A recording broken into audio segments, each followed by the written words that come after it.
48,000 miles away from the moon. And if all goes well, they will fly by it in 6 days. PLF is go for core stage to internal power. All right, there's the rocket's core stage, which houses 3 flight computers. It's now on its own power. There's no more hold time because there's no more margin on these batteries. So we would have to recycle back to T-minus 10 to recharge if we had a hold.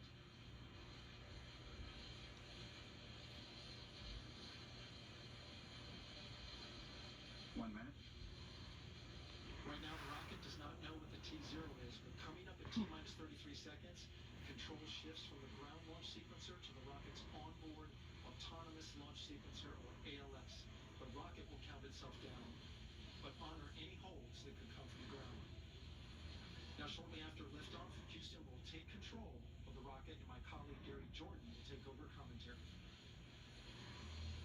PLF is go for ALS. Great call out. The rocket is on its own. 4 brave explorers ready to ride the most powerful rocket NASA has ever. 10, 9, 8, 7, RS-25 engines lit. 4, 3, 2, 1. Booster ignition. And liftoff. The crew of Artemis 2 now bound for the moon. Humanity's next great voyage begins.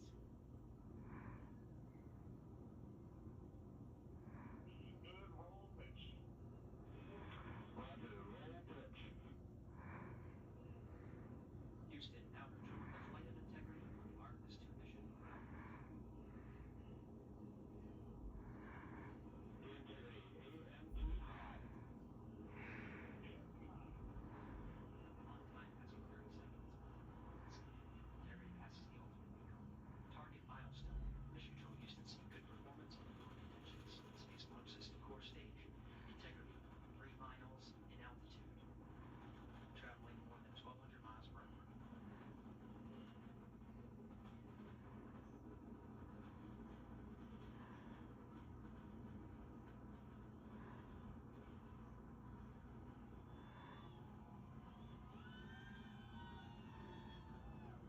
Humanity's next great voyage begins.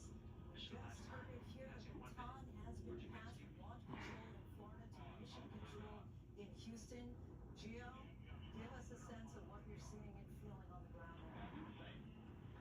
Lindsay, I cannot look away, quite frankly. I cannot look away because this is just so spectacular. You are talking about a spacecraft that has just made the entire ground here just shake. It vibrates up your body. I always tell people, make sure your feet are on the ground. Make sure that you are feeling it. And we are seeing a gorgeous, gorgeous liftoff here. There is not a cloud in the sky. All of Florida at this point should have been able to see that launch and still see this out in the sky, just as you're seeing it right there on TV right now. It's truly incredible, the sounds you feel, the emotion you feel as that vibration moves through your body. It's quite incredible, Lindsay. A mission with so much promise. You see the faces there, all eyes looking upward, capturing this moment. The rocket boosters are about to separate. They have just separated. What a day for humanity and space exploration, Dr. O'Shea. Oh my goodness. I was holding my breath. I'm always both excited and scared during a launch. This is spectacular. I wish I was there. No one really expects to be able to bear witness to something like this. As I said earlier, if you're under the age of 55, you haven't seen it. What does it mean to you to see this? Well, this is a new frontier. We are now going back to that frontier of the moon. We are a new America. We are a new planet Earth. And now this is the next step. This is the very beginning. And hopefully this will become a common occurrence. 250,000-mile trip that they are about to take to get to the moon.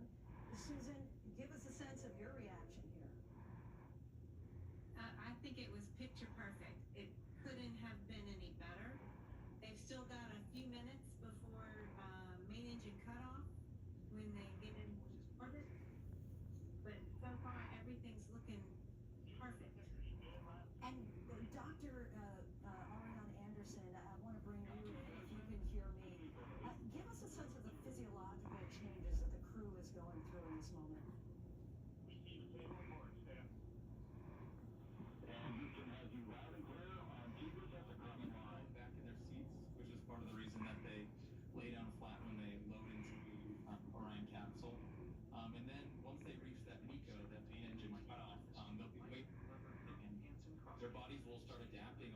hours in the next few days to be better prepared to live and work in space.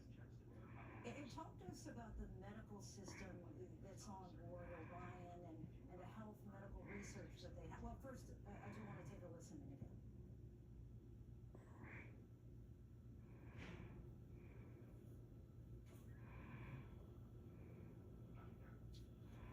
Doctor, want to bring you back in there. Same question to you. The medical system on board on Orion and the health medical research that they have access to as well.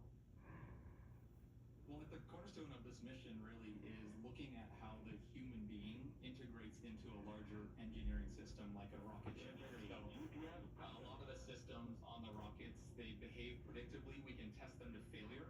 But the human being, they often are prone to failure randomly. Tonight I could go home and have appendicitis.